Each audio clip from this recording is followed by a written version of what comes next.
Ahí está.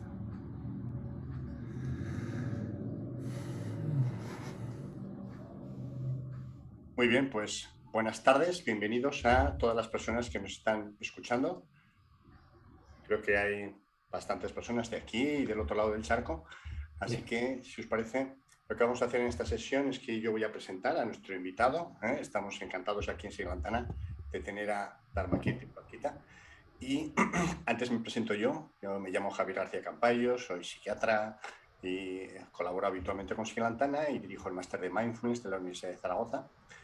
Entonces, nuestro invitado, Dharma Kirti, descubre el yoga y la meditación a mediados de los 90 y a partir del año 2000-2001 comienza a practicar, estudiar la filosofía y la psicología budista en el contexto de la orden budista Triratna, de la cual es miembro activo.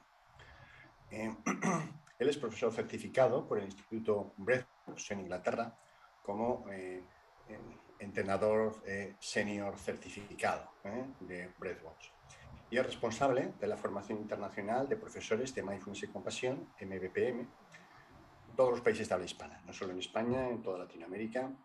Él también es fundador y actual director de la Asociación Respira Vida Breathworks. También ha sido cofundador de la Red Española de Programas Estandarizados de Mindfulness y Compasión y de la Asociación para el Diálogo entre Meditación y Ciencia. Tiene múltiples formaciones, ¿no? Él es licenciado en Ciencias Exactas, Físicas y Naturales por la Universidad de Córdoba, en Argentina. Tiene especialización en coaching, coach ontológico. También hizo el máster de Mindfulness en la Universidad de Zaragoza. Estamos encantados. Y es profesor en diferentes másteres en la Universidad de Zaragoza, en la Universidad de Alcalá, en Expertos, en el Colegio Oficial de Psicología de Madrid, en el Instituto Baraca de Psicología Integral, es profesor asociado en terapias de tercera generación del Instituto de Psicología Portuguesa. En fin, la verdad es que el currículum es largo y voy a ir resumiendo. Pero quizás insistir en que es autor de 2 libros hasta este momento, ¿no? Uno que es la base, ¿no?, de la formación que nos va a comentar, Kindfulness, pero no solo eso, también ha participado en la corrección y revisión técnica de libros de grandes maestros como Bhikhu Analayo, Sankarasita, Yamala Burj, Maitreya Bandhu, Surada Mati, etcétera, etcétera. Entonces, Dharmakirti, cuando quieras nos cuentas el curso, las características y tal, y ya invito a la gente que nos está escuchando que haga preguntas desde el chat que iremos contestando progresivamente. Cuando quieras, Dharmakirti. Bueno, muy bien. Muchas gracias, Javier. Muchas gracias por la presentación. Y bueno, me es muy grato estar en esta webinar y estar acompañado por ti, también por Siglantana. Y bueno, pues la verdad que, bueno, como tú dijiste, ¿no? Una de las cosas que ha dado pie a esto de lo que quiero hablar es justamente el libro que se llama Kindfulness, Atención Consciente y Amable para el Estrés, que publicó Siglantana hace 2 años y que, bueno, el libro en sí ya es es un programa, ¿no? Es decir, es un programa bastante detallado y bastante práctico. Cada capítulo corresponde con un programa de 8 semanas, estandarizado, con lo cual cualquiera podría coger el libro y ponerse a hacer el programa. Ya sabemos que eso, pues, está bien por un lado, pero a la larga siempre es muy favorable y es muy enriquecedor hacerlo en un contexto grupal y con el asesoramiento de alguien que conozca a fondo este tema, conozca la meditación y que pueda, ¿no?, darnos una guía, ayudarnos, ¿no?, crear un contexto de aprendizaje que pueda ser sano y que vaya profundamente, que sea transformador, ¿no? Entonces, bueno, a raíz de esto surgió esta propuesta, ¿no?, de formar a personas que quieran impartir este programa que describe el libro, ¿no?, que se llama Profesor de Kindfulness. Y bueno, es una palabra un poco, ¿no?, como que un poco nueva. Tal vez mucha gente dice, uy, ¿pero qué es eso de mindfulness? Ya me había acostumbrado a mindfulness y ahora me sacan otra palabra. Esperemos que no sigamos así, porque... Pero bueno, sí, estamos evolucionando, ¿no? Y la idea es un poco una propuesta un poco provocadora, de decir, bueno, busquemos, porque digamos que mindfulness ha evolucionado y se ha intentado también dar que mindfulness en esta evolución crezca de una manera más integrada, más completa. Y de alguna manera muchos programas se enfocaban mucho más en el aspecto, digamos, más de mindfulness o de la atención consciente, y a veces se soslayaba o se dejaba un poco de lado el aspecto ético, el aspecto de la compasión, de la amabilidad, de tener en cuenta también esa dimensión altruista, social hacia los demás, pero también hacia uno mismo, es decir, cómo trabajas esa actitud, no solamente de ver lo que está pasando en tu experiencia, sino cómo te relacionas con eso. Y en esto Kindfulness tiene mucho que ver, porque Kindfulness justamente kind es amable. Entonces intenta traer esta dimensión de la amabilidad, ¿no? Que a mí me gusta mucho describir esto como amabilidad, porque es una palabra muy cercana, ¿no?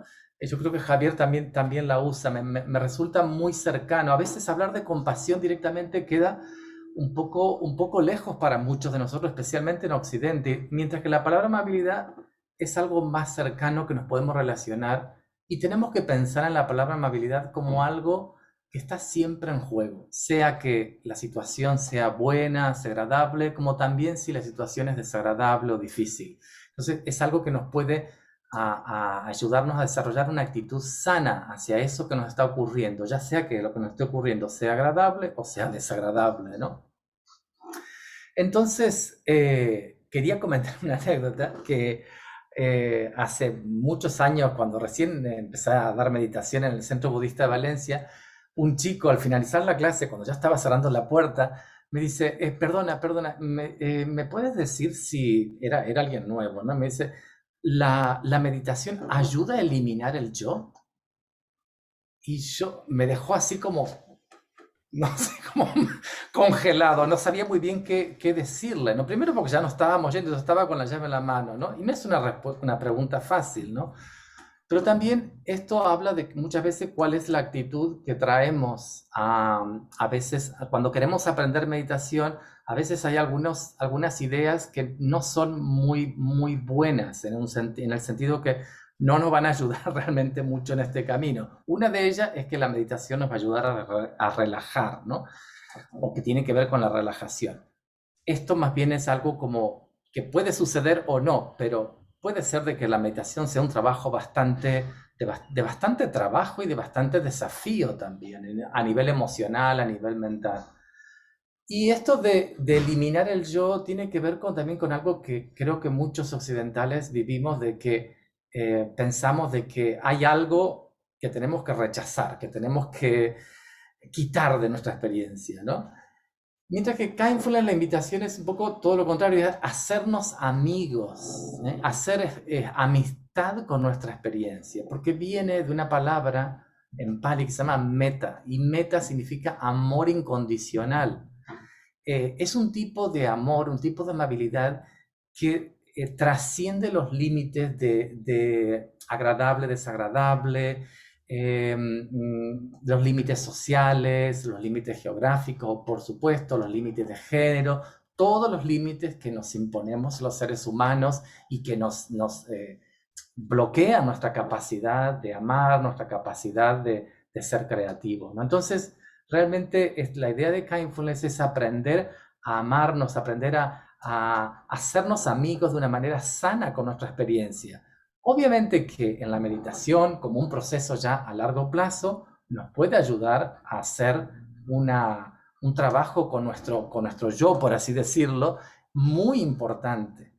Pero para empezar la meditación, lo más importante es que abracemos este yo en realidad y podamos realmente establecer una relación sana y amable con estas partes de nosotros mismos, para que justamente podamos hacer este proceso de ir más allá y también de estar más disponibles para los demás, ¿no?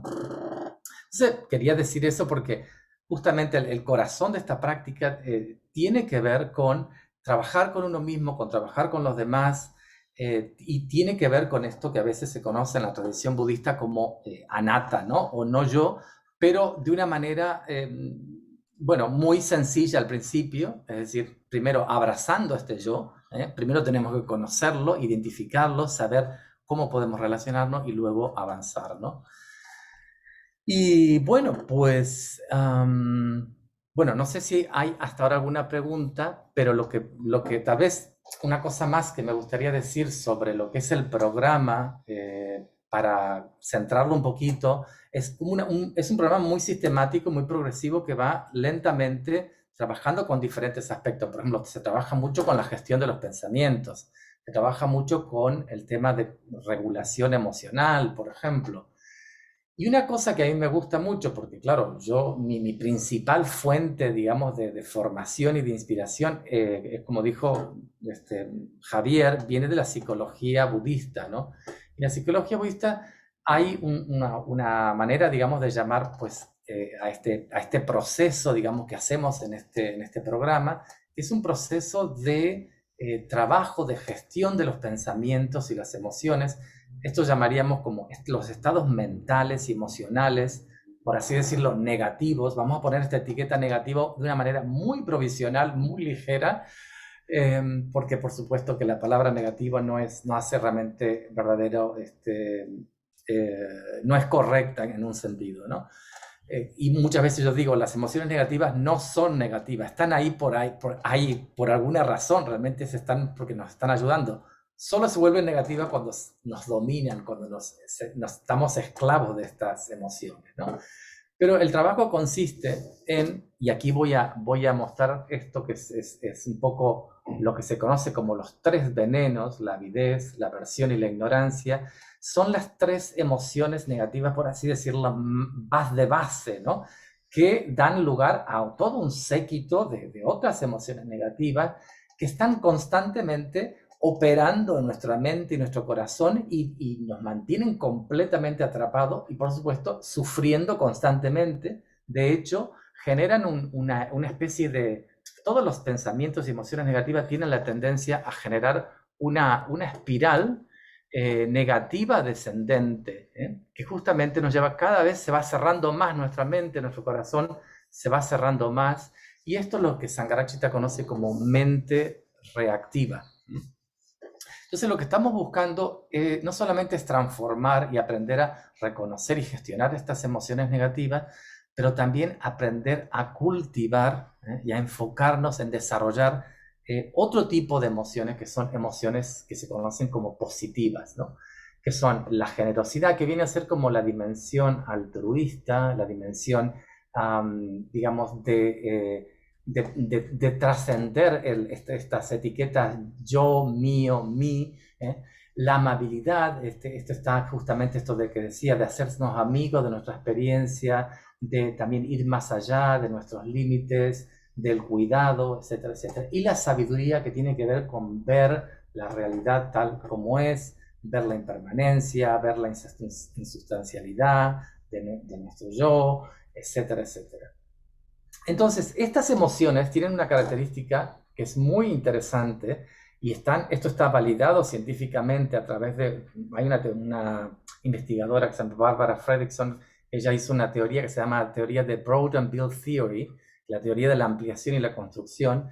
Y lo que dice, viene a decir más o menos es esto, que cuando estamos, digamos, empezamos a desarrollar emociones positivas, la tendencia es a que nuestra mente se va cada vez ampliando más, se va expandiendo más, y con lo cual empezamos a desarrollar más, somos más capaces de desarrollar más emociones positivas, y también más capaces de identificar recursos, ¿no? Dentro de esta nueva perspectiva ampliada que tenemos en nuestra mente y nuestro corazón, encontrar recursos para poder lidiar con nuestra experiencia, lidiar con los demás, etcétera, etcétera.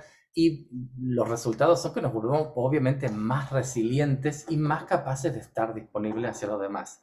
Entonces, se puede decir que todo el proceso, digamos, que hacemos en Kindfulness tiene que ver con ese viaje, ¿no? ¿Cómo podemos hacer ese viaje? ¿Cómo podemos sacar el mejor provecho de todo esto para cambiar nuestra vida, pero también para tener un impacto en nuestra sociedad, donde vivimos, ¿no?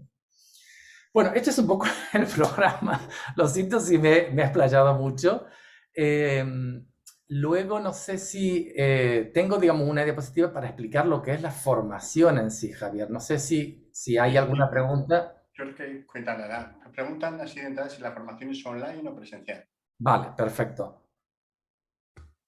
Pues digamos que la gran parte de la formación es online porque tiene como tres partes, ¿no? O sea, tres pasos, ¿no? La primera parte consiste en un workshop que es online y que se hace en un fin de semana donde se ven todas las bases, todo el currículum de lo que es el programa, se ven todas las competencias, el modelo de competencia docente que enfoca el programa, también se trabaja con las prácticas meditativas, y todo esto es online.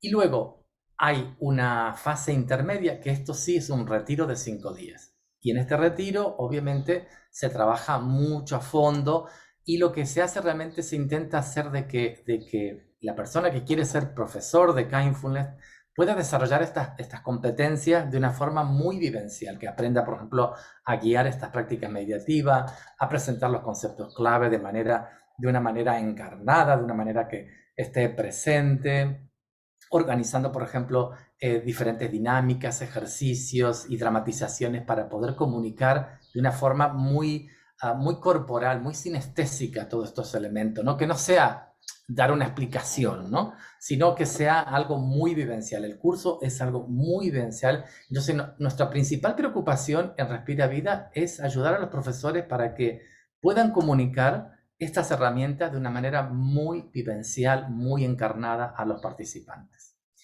Y la última parte, que es a distancia porque es un curso supervisado, es decir, la persona que quiere ser profesor de Kindfulness hace un curso en su lugar, en su ciudad de origen, y es supervisado por un mentor, un supervisor con mucha experiencia en el programa a distancia, ¿no? Entonces, de alguna manera el esqueleto es muy sencillo, tiene estas tres partes y la única salvedad que me gustaría hacer es que para hacer esta formación se requiere tener una experiencia de base importante.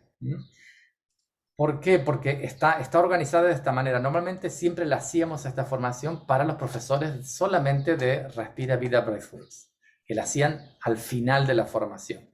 Pero en este caso le hemos abierto a más personas, pero son para aquellas personas que ya han hecho, por ejemplo, un máster, un experto, o han hecho una formación en mindfulness o en compasión, basado en otros programas. Es decir, ya tienen una experiencia docente, ya tienen una práctica bastante asentada de lo que es la meditación. Entonces, nosotros la formación empieza desde ese lugar. Asumimos que ya esa persona tiene una buena base, digamos, tanto en la docencia como en la práctica de estas meditaciones, ¿no? Entonces, si hace falta para ser más específico, puedo mostrar una diapositiva donde se ve justamente este esquema, porque creo que a veces yo por lo menos tengo una mente muy gráfica que necesito esta orientación, digamos, de dibujos y cosas para organizar mis pensamientos, ¿no? Entonces es en tres pasos. El primer paso es un workshop de 2 días que se hace online el 18 y 19 de junio, dentro de 2 semanas. El segundo es este retiro de 5 días de práctica de pedagogía psicoeducativa. Esto se hace aquí en Valencia en noviembre y luego, y también se hace en otros países. Se va a hacer en Argentina el año que viene, se hace a fin de año en México también. Y la tercera parte es lo que es la docencia, ¿no? La persona hace un curso, el programa, digamos, en su ciudad y está supervisado por alguien que tiene mucha experiencia, ¿no? Entonces, esto es un poco, de una manera así muy sencilla, todo lo que es el esquema formativo. Es muy sencillo, pero como dije, parte de la base de que ya hay una experiencia bastante consolidada de la meditación y también una experiencia en la docencia. Si no tienes estos elementos, nosotros hay un proceso de elegibilidad antes de la formación en el cual evaluamos todos tus antecedentes para ver si realmente tienes esta base para poder hacer todo lo que es las tres partes del programa, ¿vale? Y puede ser que te pidamos, por ejemplo, hacer el curso de 8 semanas, que es el curso que luego tú vas a impartir. De hecho, es una manera muy buena de empezar las formaciones haciendo el curso de 8 semanas, porque realmente es un curso que, bueno, lo vas a vivir en primera persona para que luego lo puedas al final tú mismo comunicar a los demás. Entonces, voy a dejar de compartir esta diapositiva y voy a ver si hay alguna otra pregunta. Javier, no sé si, a ver si han puesto algo más. ¿Cómo se dictan las 3 etapas? Vale, eso ya lo he cubierto, ¿verdad? Sí, por eso. ¿Tiene relación con la estructura de los cursos de TCBM? Sí, claro, bueno, tiene relación, tiene mucha relación, porque en realidad este programa, digamos, tiene muchos elementos de los programas, por ejemplo, de MBCR, de MBCT, de los programas de mindfulness basado en la terapia cognitiva o mindfulness stress reduction, porque es un programa que ha evolucionado a partir de eso. La verdad que está muy bien apoyado dentro de esos programas, o sea que no es algo que ha nacido así de la nada, ¿no? Hay muchos elementos reconocibles de esos programas inclusive. Lo que pasa es que aquí el elemento, digamos, del cultivo o del tema de la regulación emocional, cultivo de emociones positivas, etcétera, o de la dimensión social de mindfulness, se hace de una manera muy explícita. Es decir, hay herramientas y elementos muy concretos que se trabajan, ¿no? Por ejemplo, uno de ellos que iba a mostrar esta diapositiva es utilizando, voy a mostrar la diapositiva, a ver aquí, ok, vale. Esto es lo que decía ¿no? de los 3 venenos, que es la mente reactiva y lo que es la mente creativa, que está a la derecha, y Kindfulness, digamos, la conciencia amable, es lo que nos ayuda a hacer este proceso, ¿no? Pero hay una práctica que justamente es tal vez el corazón, por así decirlo, de todo el programa, que es la práctica de Metta Bhavana. Y como dije anteriormente, Metta es el amor incondicional. Nosotros lo llamamos amabilidad, pero es una manera muy light, muy ligera de llamar, ¿no? Porque el amor incondicional es un amor, bueno, muy potente, muy poderoso, ¿no? Es como va más allá de nuestras preferencias, de nuestros propios intereses personales, ¿no? Entonces, es una práctica muy poderosa y empieza justamente aprendiendo a desarrollarlo para uno mismo. Ahora, tú imagínate que si quieres eliminar tu yo, bueno, empezamos ya con algunos problemas. Yo creo que por eso decía, empezar con uno mismo significa abrazar este yo que quieres eliminar, ¿no? Y así vamos avanzando a la persona amiga, la persona neutra, y llegamos a la persona difícil. Aquí nos topamos otra vez con otra persona que se conoce muchas veces como el enemigo, ¿no? Pues esto es interesante porque esta práctica de meditación se hace en el espacio de la meditación y de alguna manera es como un ensayo de cómo podemos integrar todo esto, estas emociones que sentimos, estos pensamientos que tenemos, que tal vez nos torturan porque tienen que ver con el resentimiento, con el celo, con la envidia, con lo que sea. ¿Cómo podemos aprender de esto? Y de alguna manera relacionarnos de otra manera este supuesto enemigo, ¿no? ¿Cómo podemos transformar esta relación que se vuelva en algo que podemos aprender de nosotros y que no nos bloquee emocionalmente, ¿no? Porque realmente es muy doloroso cuando estamos atrapados en un deseo de venganza, por ejemplo, o no podemos perdonar. Es realmente muy doloroso, ¿no? Y entonces esta práctica nos ayuda un poco a ablandar nuestro corazón, ¿no? A poder estar ahí. Y se va expandiendo hacia todos los seres, ¿no? Entonces se llama Metta Bhavana. La parte de Bhavana significa el cultivo o el desarrollo justamente de Metta, que es la amabilidad, el amor incondicional.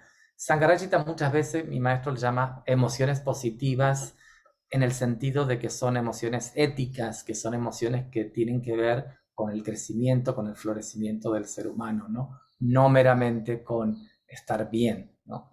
O de una manera un poco egoísta, ¿no? Sino que son emociones de mucho calado, ¿no? Para toda la humanidad. Preguntan también en qué países se puede encontrar esta formación. Lo pregunta Marcela Encina, que imagino que está en Chile, Claro. Argentina.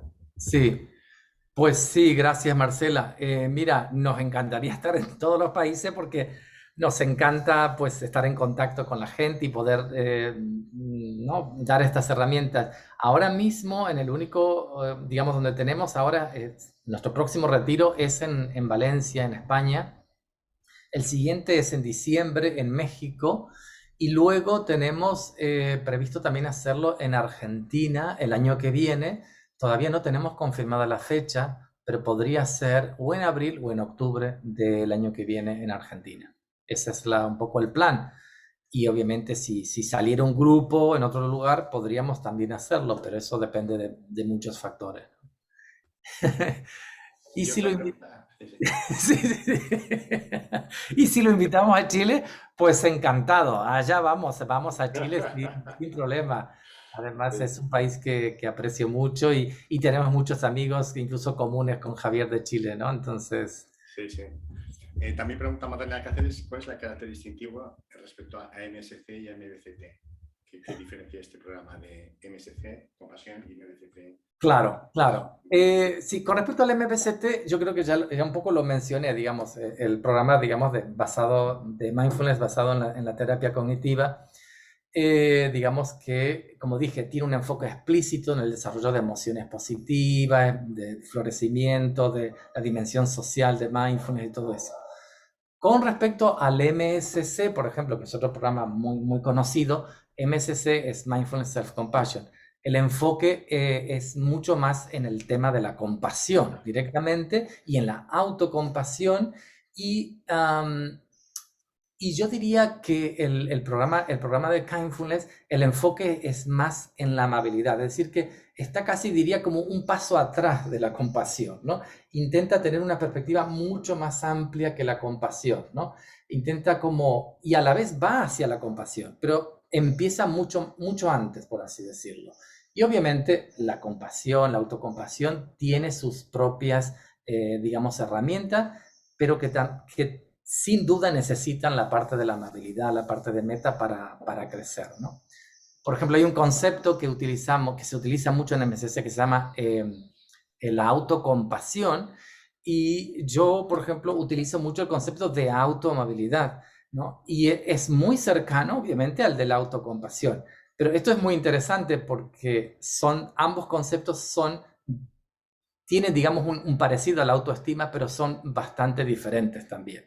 En el sentido que la autoestima se basa, digamos, digamos, fomentar o sacar adelante todo lo bueno, ¿no? La parte como positiva, ¿no? De nosotros, ¿no? Y como estar por encima de una media. Mientras que la autoamabilidad se enfoca en simplemente abrazarnos y hacernos amigos de nosotros mismos tal como somos ahora mismo, ¿no? Sin querer como quitar nada, simplemente aceptarnos y querernos y obviamente fomentar aquellos aspectos que queremos que crezcan y se desarrollen y trabajar con aquellos que pues, vemos que nos hace falta, pero sin rechazar nada, ¿no? Entonces, este es un enfoque muy interesante que nos ayuda justamente a no tener una actitud así como tan utilitarista o competitiva con nuestra propia persona, incluso con los demás.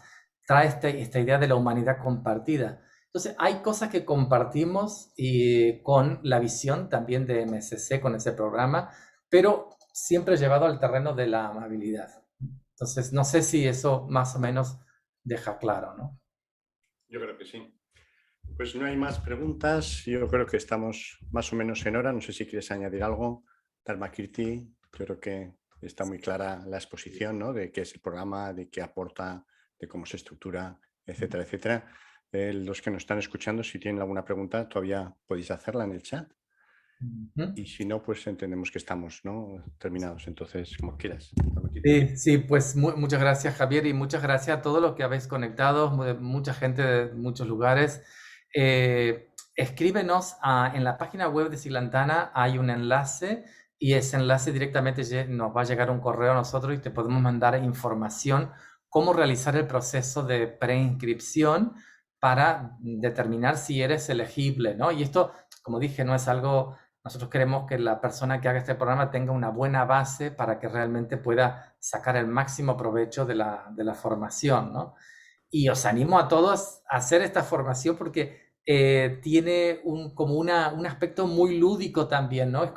Es una formación que en un sentido es bastante ligera, bastante fácil de comunicar, porque se plantea en sí mismo como un juego, el juego de la amabilidad. Y ya sabemos que donde aprendemos más es cuando estamos jugando, ¿no? Cuando nos sentimos relajados, nos sentimos apoyados en un buen contexto. Y yo creo que este programa tiene eso, ¿no? De hecho, yo disfruto muchísimo cada vez que hago este programa, porque también disfruto de cosas que descubro acerca de mí mismo y de lo que descubren los demás, ¿no?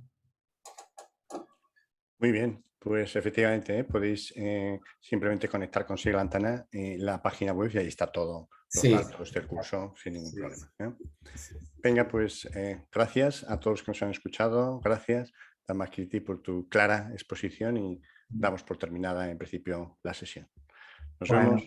muchas gracias y muchas gracias, Tiglantana, Javier, que vaya todo bien. Un abrazo a Adiós, todos. adiós. Hasta luego. Gracias. Saludos a todos.